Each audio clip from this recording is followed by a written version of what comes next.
하나님께서 아브라함을 부르실 때에 하나님께서는 아브라함 한 사람만 바라보신 것이 아니었습니다. 하나님께서 아브라함에게 축복을 약속하실 때에 그 축복은 아브라함과 그의 가족만이 누릴 축복을 약속하신 것이 아니었습니다. 우리가 지난 2주 동안 아브라함에 관하여 살펴보았는데, 하나님이 아브라함을 바라보실 때에는, 그리고 아브라함에게 축복을 약속하실 때에는, 그때 하나님의 계획은 온 인류가 구원받는 것이었습니다. 아브라함만 바라보신 것이 아니라 아브라함을 통하여 하나님은 온 인류의 구원을 바라보고 계셨습니다. 그것이 마태복음 1장 1절에 언급되어져 있죠. 아브라함과 다윗의 자손 예수 그리스도의 세계라. 그래서 창세기 1장을 보면 거기에 등장하는 모든 남자들의 이름이 아브라함의 아들들입니다.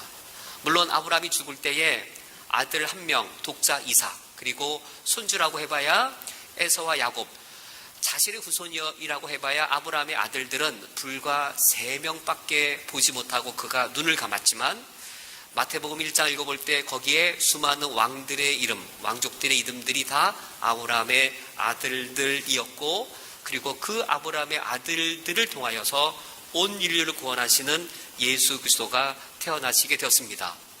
이처럼 하나님이 창세기 12장에서 아브라함을 바라보실 때 하나님은 온 인류를 바라보셨고, 하나님이 아브라함을 축복하실 때 그 축복은 아브라함 개인과 그 가정을 향한 축복으로 축소되는 것이 아니라 온 인류가 메시아를 통해 구원받을 것임을 하나님이 바라보고 계신 것이었습니다.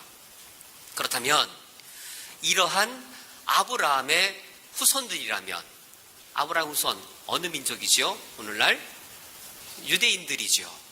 이러한 아브라함의 후손들이라면, 이러한 아브라함을 그들의 손조로 모시고 있는 유대인들이라면 마땅히 그들은 이렇게 생각해야 될 겁니다. 하나님이 우리 손조를 선택하시고 우리 유대 민족을 선택하신 것은 우리 유대인들만을 선택하셔서 유대인들만 복받게 하는 것이 아니라 우리 민족을 통하여 모든 사람들을, 땅의 모든 족속들을 축복받게 하신 것이다 라는 열린 생각을 가져야 마땅합니다. 이런 아브라함을 손조로 삼고 있다면 마땅히 그런 생각을 가져야 되는데, 실제로는 어떠합니까? 유대인들은 선민의식에 특별히 선민의식에 이 강한 의식을 갖고 있습니다. 하나님이 우리의 손주 아브라함을 선택하셨다. 우리는 아브라함 선택 이후로 우리는 선민이다. 그래서 선택을 받은 우리들만 율법을 갖고 있고, 우리들만 하나님과 언약을 맺었고, 우리들 외에는 하나님과 언약을 맺은 백성이 전혀 없으며, 그래서 우리들만, 유대인 아브라함의 아들들인 우리들만 하나님의 축복을 받을 수 있다라고 그들은 믿고 있습니다. 그들의 손주 아브라함을 통하여서 그들은 하나님의 구원 계획이 온 인류에 미칠 거라고 여기는 것이 아니라, 구원은 우리들의 것이다. 유대인들 외에는 하나님의 구원을 누릴 자가 없다라고 오히려 유대인들은 믿고 있었습니다. 이런 유대인들 중에 어떤 한 사람이 있었습니다. 이런 유대인들 중에 그는 유대인들 중에 유대인이었고, 그는 바리새인이었습니다. 바리새인 중에서도 아주 탁월한 이 스승에게서 공부를 한 이 랍비였습니다. 누구였을까요? 유대인 중에 유대인이요, 그리고 바리새인 중에 탁월한 바리새인이면서 유대인의 선민의식에 가득 찬 사람, 우리가 오늘 읽은 갈라디아서를 쓴 인물입니다. 아시죠? 누구죠? 바울이라고 하는 그 인물입니다. 이 바울은 누구보다도 선민의식에 가득 차서 우리 유대인들만이 하나님의 백성이요, 반면에 이방인들은 언약에 들어올 수도 없고, 이방인들은 아브라함의 축복과는 아무런 상관이 없는 그러한 사로 여기고 있던 인물이었습니다. 이러한 바울이 어느 날 다메섹을 향해 가던 때였습니다. 그는 다메섹에 가서 예수를 그리스도라고 믿는 자들을 붙잡아다가 괴롭히기 위해 가던 길이었습니다. 그런 다메섹에 가던 그 도중에, 그런데 하늘로부터 그에게 빛이 쏟아지기 시작했습니다. 그 빛은 정오의 태양빛보다도 더 밝은 빛이었습니다. 물리적인 가장 밝은 빛, 태양빛이 가장 밝은 빛인데 태양빛보다 더 밝은 빛이라면, 물리적으로 더 밝을 수 없는 빛이라면 그 빛은 어떤 빛일까요? 정오의 태양빛보다 더 밝은 그 빛은 단순히 물리적인 빛 그 이상의 빛이어서 신의 현현때에 동반되어진 영광된 그 빛이었습니다. 바울이 구약 성경을 읽을 때에, 그가 구약의 여러 문헌들을 읽을 때에 구약의 사상에 해박했던 바울은 물리적인 빛보다, 태양빛보다 더 밝은 빛으로 신의 임재 가운데 지금 나에게 신의 현현이 일어난다는 사실을 그가 알게 되었습니다. 그건 기쁨이 아니라 두려움이겠죠. 큰 경외심이겠죠. 태양빛보다 더 밝은 빛 앞에 바울이 고꾸라져서 그가 경외와 두려움 가운데 묻게 됩니다. 자신의 눈앞에 나타난 그를 향해 주여 당신은 누구십니까? 라고 묻게 되어집니다. 충격적이고도 놀라운 답변을 듣게 되어집니다. 나는 내가 핍박하는 그리스도라. 분명히 십자가에 못 박혀 죽임당한 그 예수, 그가 어떻게 다시 살아난 것인가? 그렇다면 지금 이 기독교인들이 퍼뜨렸던 거짓 소문들, 예수는 하나님의 아들이요, 예수는 죽었지만 다시 부활했다라고 하는 이 기독교인들이 퍼뜨리는 거짓 소문이 그러면 거짓이 아니라 사실이란 말인가? 바울에게 부활하신 예수 그리스도가 나타나신 것은 충격 그 이상이었을 겁니다. 그가 지금까지 확신하고 있던 그의 모든 사상 체계와 신학의 모든 내용들이 다 무너져 버리는 그 충격이어서 정말로 바울이 보호받으려면, 눈이 멀지 않으면 정말로 바울이 보호받을 수 없었을 겁니다. 바울이 무려 사흘을 눈이 감기게 되고 보지 못하게 되어집니다. 그런 상황이 되어야만 바울이 보존되어질 수 있을 겁니다. 그때 바울에게 큰 변화가 있게 되어집니다. 3일 후에 다메섹에서 나가서, 사도행전의 말씀을 보면 즉시라는 표현이 있습니다. 3일 후에 이제 아나니아의 안수로 눈을 다시 뜨게 된 후 즉시로 다메섹에 들어가 예수를 하나님의 아들이라고 전하게 되었습니다. 그리고 다메섹에 사는 유대인들에게 논쟁을 하여서 예수가 그리스도라고 증언하여서 다메섹에 사는 유대인들을 당혹시키게 되어집니다. 이 3일 동안, 눈먼 3일 동안 바울에게 어떤 변화가 있었던 것일까요?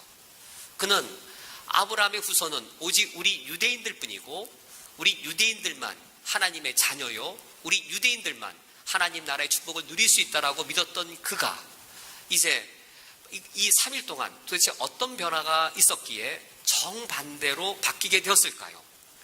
사도 바울은 이 3일 눈먼 기간 동안에 그의 모든 생각과 사상들이 바뀌게 되어집니다. 이제 바울이 그 후에는 이 복음을 전할 때에 유대인의 회당에 들어가서 복음을 전하게 됩니다. 에베소를 가든 빌립보를 가든 유대인들 향해서 예수가 그리스도이신 것을 논증하게 되어집니다. 무엇을 근거로 논증했을까요? 유대인들을 설득하려면 무엇을 가지고 설득해야 될까요? 구약 성경인 것이죠. 구약 성경을 펴서 한번 아브라함을 다시 한번 해석해 봅시다. 정말로 우리가 창세기를 다시 읽어보고 창세기에 나타난 아브라함을 읽어보면 정말로 아브라함의 혈통의 후손인 우리 유대인들만 아브라함의 자손이라고 말하는 것이 과연 옳겠습니까? 한번 구약 성경을 다시 한번 읽어봅시다. 우리가 창세기를 잘 알고 있고 아브라함의 이야기를 수없이 우리가 들었지만 정말로 우리 유대인들이 알고 있고 유대인들의 해석이 정말 맞는 것입니까? 정말로 하나님이 아브라함에게 약속하시기를 너의 후손들이 하늘의 별처럼 번성할 것이요 가나안 땅을 유업으로 주겠다라고 하는 아브라함의 축복, 우리 유대인들만 누리라고 약속하신 것일까요? 정말로 창세기가 그렇게 얘기하겠습니까? 아브라함이 정말로 그렇게 해석되겠습니까? 라고 유대인의 회당에 들어가서 구약 성경을 다시 해석하고 구약 성경의 바른 해석을 통해 유대인들을 굴복시킨 것이었습니다. 유대인들만이 아브라함의 후손이요, 유대인들만이 아브라함의 축복을 누릴 수 있다라고 하는 유대교 신학을 깨트리고, 그리고 예수 그리스도의 바른 복음을 그가 선포할 때에, 그때 이제 아브라함의 그 바른 해석이 매우 중요한 역할을 하게 되었습니다. 그래서 오늘 설교 제목이 뭐죠? 오늘 설교 제목이 사도 바울의 아브라함의 해석입니다. 과연 사도 바울이 어떻게 구약 성경을 해석했으며 또 이를테면 아브라함을 어떻게 해석했을까? 이제 사도 바울이 유대인들을 설복할 때에 구약 성경을 가지고 설복한 내용들이 궁금하시죠?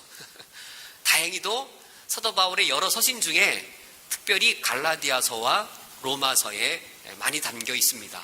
갈라디아서와 로마서를 읽어보면 바울이 유대인의 해당에 들어가서 어떤 논리로 유대인들에게 예수 그리스도의 복음을 증거했는지를 알 수 있는데, 그 중에 아브라함에 관한 것이 매우 중요한 역할을 하게 되어지고, 우리가 오늘 읽은 갈라디아서 3장이 바로 그에 해당되어집니다.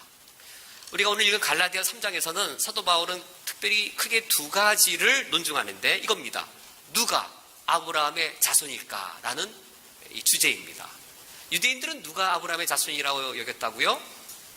육적인 혈통, 그것에 따라 아브라함의 자손이라고 믿고 있었는데, 사도 바울은 정말로 누가 아브라함의 자손이냐, 누가 정말로 아브라함의 자손이어서 아브라함의 자손이 누릴 게 있죠. 어떤 복을 누리죠? 자손이 번성하고 가나안 땅을 유업으로 얻죠.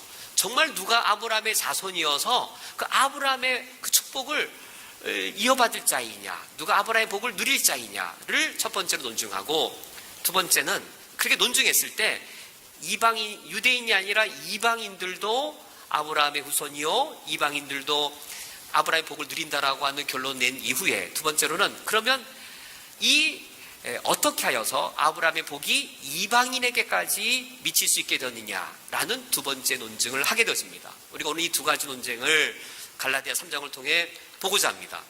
첫 번째는 이거였습니다. 누가 아브라함의 자손이냐라는 것이었습니다. 유대인들은 누가 아브라함의 자손이냐면, 아브라함의 아들들 중에, 혈통으로 유대인의 아들들 중에, 아브라함의 혈통의 아들들 중에 할례를 받을 때에 할례 받은 그가 아브라함의 아들이 되는 것이었습니다. 아브라함의 후손이 되는 것이었습니다. 그래서 할례 받은 자와 할례 받지 않은 이방인을 구분하는 것이었습니다. 그런데 우리가 오늘 읽은 갈라디아서 3장 6절과 7절의 말씀에서, 우리가 오늘 갈라디아 3장 6절 말씀부터 읽었는데, 사도 바울은 누가 아브라함의 아들인가 라고 하는 이 문제에 대해 충격적인 사실을 선언합니다. 먼저 갈라디아 3장 6절은 이러합니다. 아브라함이 하나님을 믿음에 그것을 그에게 의로 정하셨다 함과 같으니라 라고 창세기 15장의 구절을 인용하고 있습니다. 아브라함이 하나님을 믿음에 그것을 그에게 의로 정하셨다라고 하는 이 말씀은 창세기 15장 6절 말씀의 인용인데, 이런 장면입니다. 하나님이 아브라함을 밤하늘의 별들을 보여주시면서 너의 후손이 이와 같이 많을 것이다 라고 약속하셨을 때에 아브라함이 그것을 믿습니다. 이 창세기 15장 6절 말씀의 근거에서 3장 7절 말씀에, 갈라디아서 3장 7절 말씀에 사도 바울이 이렇게 정의를 내리지요. 그런즉 믿음으로 말미암은 자들은 아브라함의 자손인 줄 알지어다.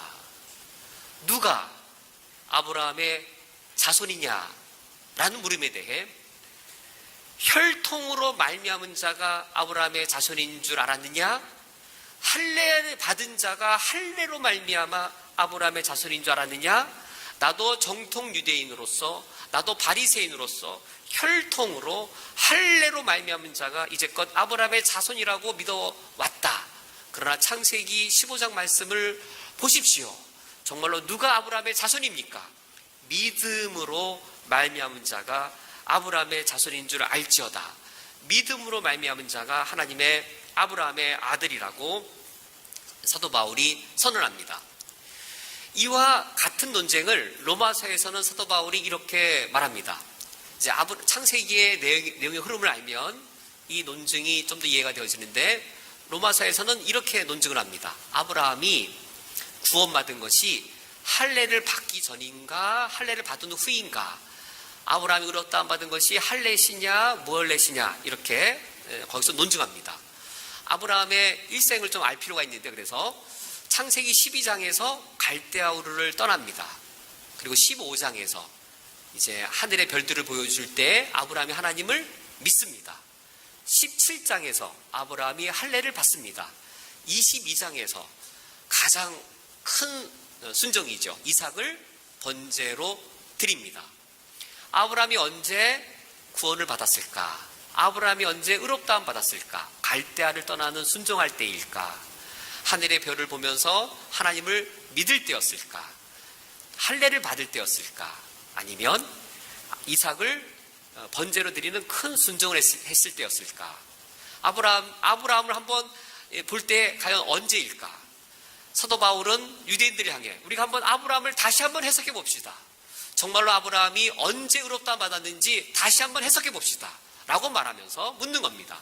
아브라함이 언제 의롭다함을 받았느냐? 할례시냐 무할례시냐라고 묻습니다. 15장 하나님을 믿을 때 의롭다함을 받았는지, 17장 할례를 받을 때 의롭다함을 받았는지, 창세기를 읽어보면 언제이지요? 할례십니까 무할례십니까?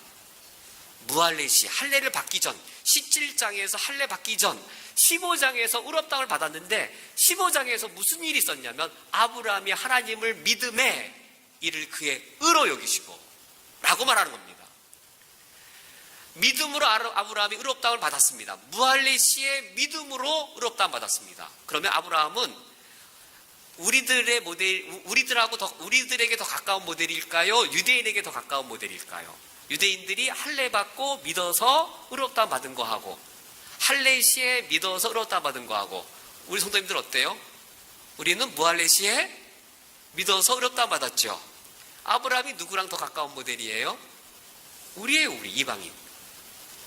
오히려 우리랑 더 가까운 모델이에요. 무할례 시에 믿음을 가져서 의롭다함을 받은 아브라함이 과연 누구의 조상이겠느냐? 누가 아브라함의 후손이겠느냐? 아브라함이 15장에서 믿음으로 의롭다함 받은 후 그러면 왜 할례를 받은 것인가? 사도 바울이 로마서 4장에서 무할례 시에 받았던 그 믿음을 인친 것이 할례라고 말합니다. 우리가 믿음으로 구원받고 요즘 그 믿음의 외적인 표징으로 세례를 받듯 아브라함도 무할례 시에 가졌던 그 믿음을 인치기 위해, 나타내기 위해 표징으로서 이 할례를 받음으로 아브라함은 무할례 시에 믿음으로 구원받은 자의 조상도 되어지고 할례 받고 믿는 자의 조상도 되어져서 결국 아브라함은 모든 믿는 자의 조상이라고 사도 바울이 결론을 내립니다. 이렇게 사도 바울이 갈라디아서 3장 6절과 7절에서 누가 아브라함의 후손이냐라고 물으면서 믿음으로 말미암은 자들이 아브라함의 영적 후손인 것을 선언합니다. 정말로 아브라함의 복을 누릴 자들은 아브라함의 육적 후손이 아니라 믿음으로 말미암은 아브라함의 영적 후손들입니다. 이어서 8절에 갈라디아 3장 8절에 아주 중요한 구절이어서 이 3장 8절 말씀은 저희들이 함께 한번 같이 한번 읽어보겠습니다. 갈라디아 3장 8절입니다. 시작. 또 하나님이 이방을 믿음으로 말미암아 의로 정하실 것을 성경이 미리 알고 아브라함에게 복음을 전하되 모든 이방인이 너로 말미암아 복을 받으리라 하였느니라. 사도 바울이 갈라디아 3장 8절에 하반절에서 모든 이방인이 너로 말미암아 복을 받으리라 라고 창세기 구절을 인용해 옵니다. 하나님이 이방이 믿음으로 말미암아 구원받을 것을 성경에 미리 아셔서 아브라함에게 복음을 먼저 전하셨다. 아브라함에게 먼저 전하신 복음이 지금 모든 이방인이 너로 말미암아 복을 받으리라고 하는 이 말씀이란 것이죠. 이것이 창세기 12장 3절 말씀의 인용입니다. 창세기 12장 3절에 하나님이 아브라함을 향해 갈대아 땅을 떠나라고 말씀하시면서 땅의 모든 족속이 너로 말미암아 복을 얻을 것이라라고 창세기 12장 3절에서 약속하셨습니다.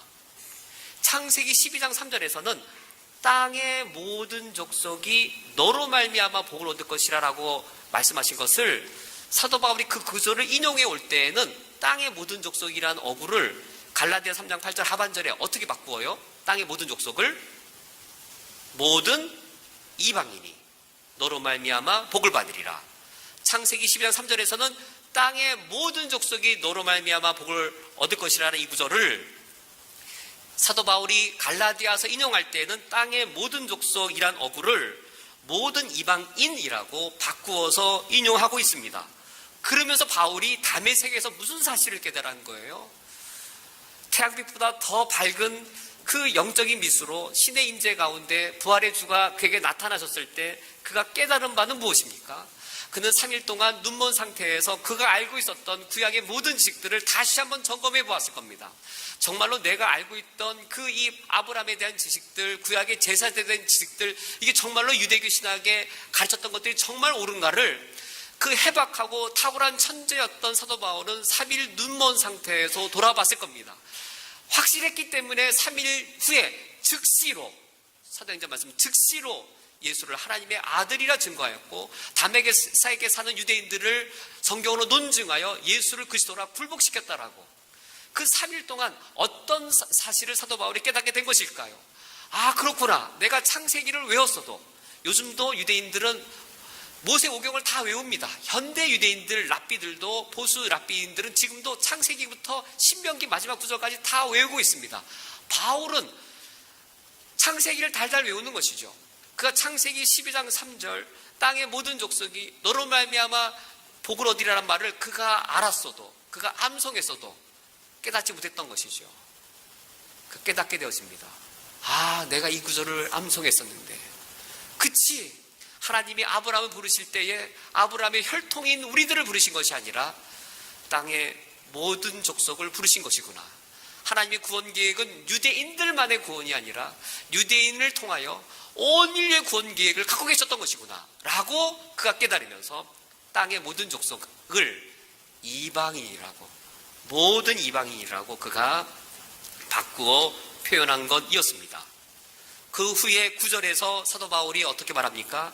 이 복이 누구에게, 누구와 함께 누리게 됩니까? 9절 말씀에 그러므로 믿음으로 말미암은 자는 믿음이 있는 아브라함과 함께 복을 받느니라. 아브라함의 복은, 이 아브라함의 복이란 창세기에 나타난 하늘의 별처럼 자손이 번성할 것이요 가나안 땅을 유업으로 얻는다라고 하는 이 아브라함에게 약속하신 그 복은 혈통을 따른 유대인들에게 주어지는 것이 아니라 예수 그리스도를 믿는 영적 아브라함의 후손들이 아브라함과 함께 이 복을 받을 것을 이 사도 바울이 논증하게 되어집니다. 이제 크게 두 번째로 논증할 것은, 그렇다면 어떻게 이 아브라함의 복이 이방인에게까지 미칠 수 있게 되었는가 하는 겁니다. 어떻게 아브라함에게 약속하신 이 복이 이방인들도 누릴 수 있게 되었는가. 10절 이하에서 사도 바울이 이것을 논증할 때에 먼저 유대인들이 이미 잘 알고 있는 사실에서부터 시작합니다. 갈라디아 3장 10절 말씀은 유대인들도 이미 잘 알고 있는 사실이었습니다. 무릇 율법 행위에 속한 자들은 저주 아래 있는 자라는 사실을 유대인들이 이미 잘 알고 있습니다. 왜냐하면 10절 하반절에 말씀드린 대로 기록된 바, 누구든지 율법책에 기록된 대로 모든 일을 항상 행하지 아니하는 자는 저주 아래에 있는 자라 하였습니다. 이스라엘 백성들이 하나님과 언약을 맺습니다. 언약을 맺으면서 하나님이 율법을 주셨습니다. 율법을 지키면 언약이 유효해서 언약에 담겨있는 아브라함의 축복을 누리게 되었습니다. 언약을 통해 땅의 자손의 번성과 가나안 땅이라고 하는 이 복을, 이 언약적 축복을 누리게 되었습니다. 단 전제 조건이 율법을 지킬 때입니다. 근데 이 율법을, 모든 율법을 항상 지켜야 되는데 어떻게 모든 율법을 항상 지킬 수 있을까요? 그래서 모든 율법을 항상 지키지 못함으로 이것은 축복이 아니라 사실상 저주가 되는 것이죠. 그래서 하나님께서는 이스라엘 백성들에게 언약을 맺을 때 율법만 주시질 않았어요. 언약을 체결할 때 율법만 주신 것이 아니라 더불어 주신 게 있습니다. 출애굽기부터 이 레위기까지 흐름을 보면 언약 체결이 출애굽기 19장에서 24장입니다. 언약 체결과 동시에 십계명을 비롯한 율법을 동시에 주셨습니다.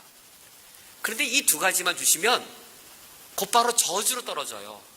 언약의 축복을 누리는 게 아니라 언약을 못 지켰기 때문에 저주 아래 있게 되어져요.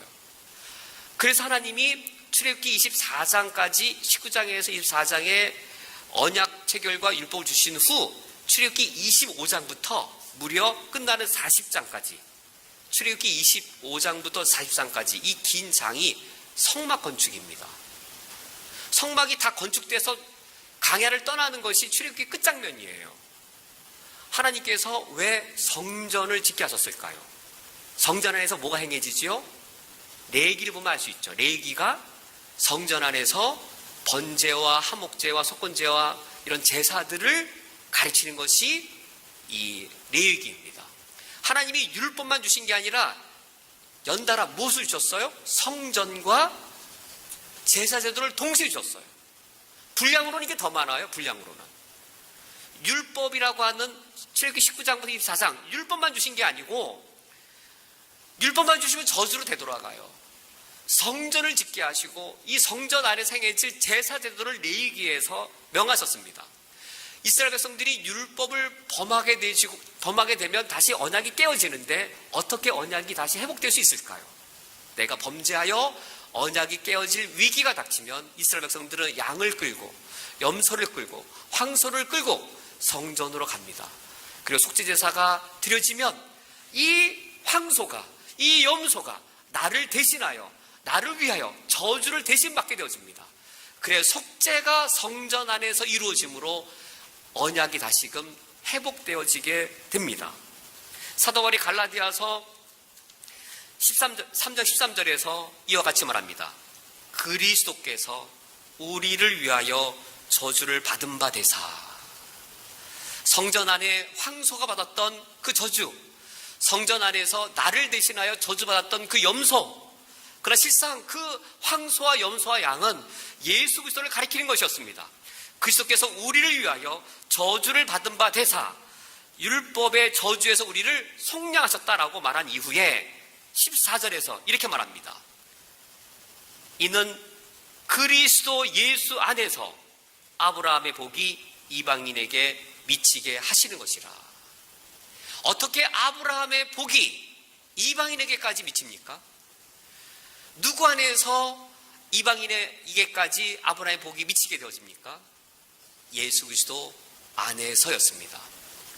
성전되어 주신 예수 그리스도 안에서였습니다.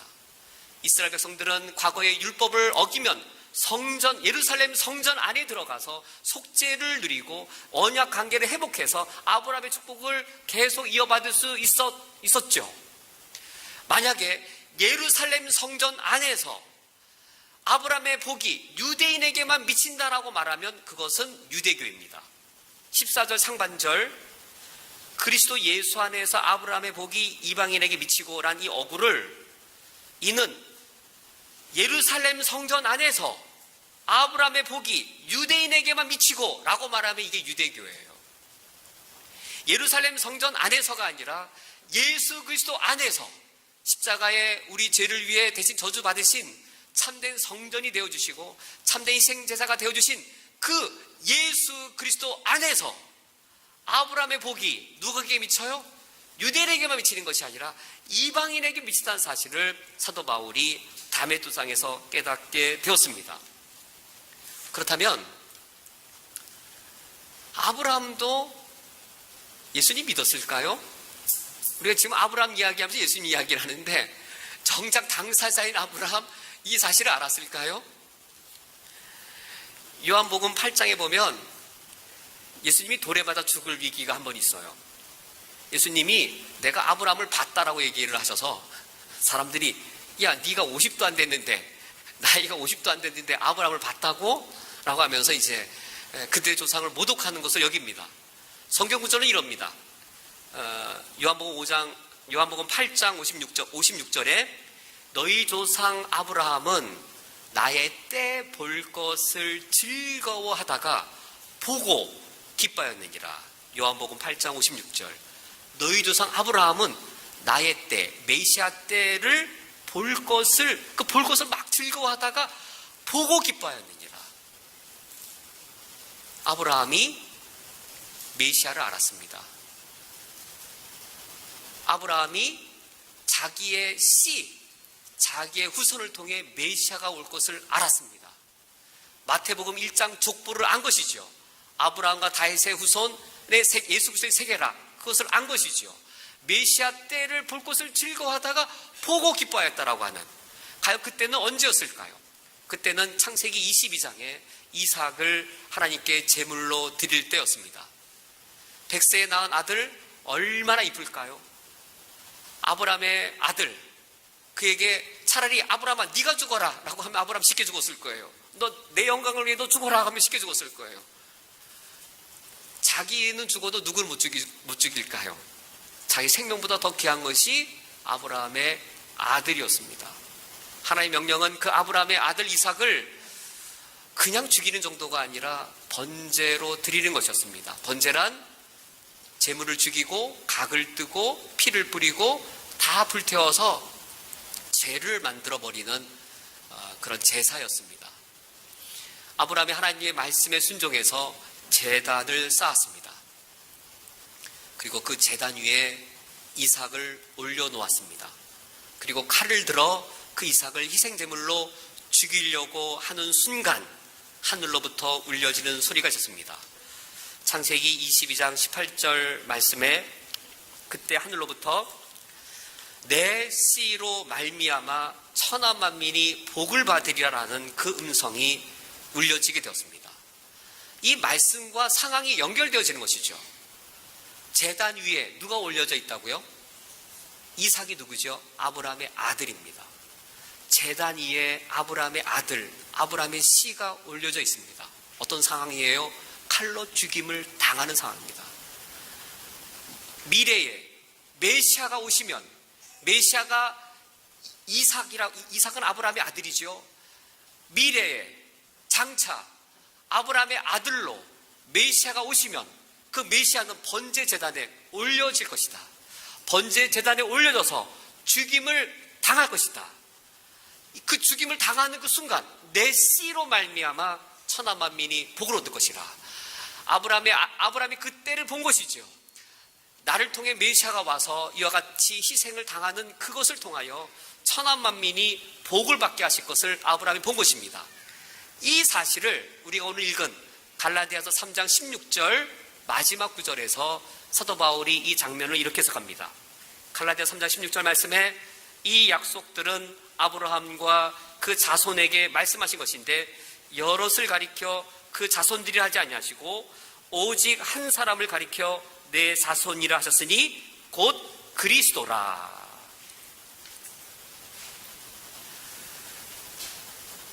아브라함의 아들로 오셔서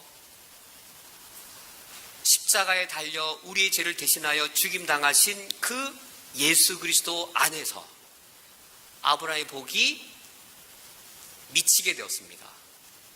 예루살렘과 온 유대와 사마리아와 땅끝까지 미치게 되었습니다. 만약 아브라함의 복이 유대인에게까지라면 이 복은 예루살렘과 온 유대로 멈춰버릴 겁니다. 그러나 예수 그리스도 안에서의 이 영원한 구원의 복은 예루살렘을 넘어서서 유대 지역, 유대인들이 사는 유대 지역을 넘어서서 멸시받았던 예루살렘과 온 유대와 반쪽 이스라엘 사람들인 사마리아와 이제는 예루살렘과 온 유대와 사마리아와 이방인들이 사는 땅끝까지 예수 그리스도 안에서 아브라함의 복이 확장되게 되었습니다. 이 복이 갈대아 우르에서 아브라함을 부르실 때 하나님은 땅끝을 바라보고 계셨는데 그리하여 예루살렘과 온 유대와 사마리아와 땅끝까지 향해 가다가 누구에게까지 도달한 것일까요? 바로 나입니다. 예수 그리스도 안에서 아브라함의 복이 누구에게까지 확장되어진 거예요? 바로 나입니다. 나에게까지 도달한 거예요. 오늘 말씀을 맺도록 하겠습니다. 이렇게 하여 나에게까지 도달한 복음이 혹 나에게 멈춰버리면 어떻게 하겠습니까? 예루살렘과 온 유대와 사마리아와 땅끝까지 확장되어진 복음이 드디어 내게 당도했습니다. 네, 나에게 멈춰버릴 수 있는 것이죠. 나에게 멈춰버린다면 어떻게 하시겠습니까? 하나님이 아브라함을 부르실 때에는 땅끝을 바라보셨고 아브라함을 부르실 때에는 땅의 모든 민족을 바라보셨습니다. 그 복음이 예루살렘과 온 유대와 사마리아와 땅끝까지 확산되어지다가 이슬람 땅인 쿠웨이트 한인연합교회까지 당도하게 되었습니다. 우리 교회 사명은 무엇일까요? 땅끝을 향해 예수 그리스도의 복음이 선포되고 전파되도록 전도와 선교의 사명을 감당하는 것이 우리의 소명입니다. 우리 쿠웨이트 한인연합교회 모든 성도님들께서 복음이 나에게 멈추지 않고 예수 그리스도의 복음이 땅끝까지 흩어지고 땅끝까지 선포되도록 우리가 쓰임받을 수 있기를 주님의 이름으로 축원드립니다.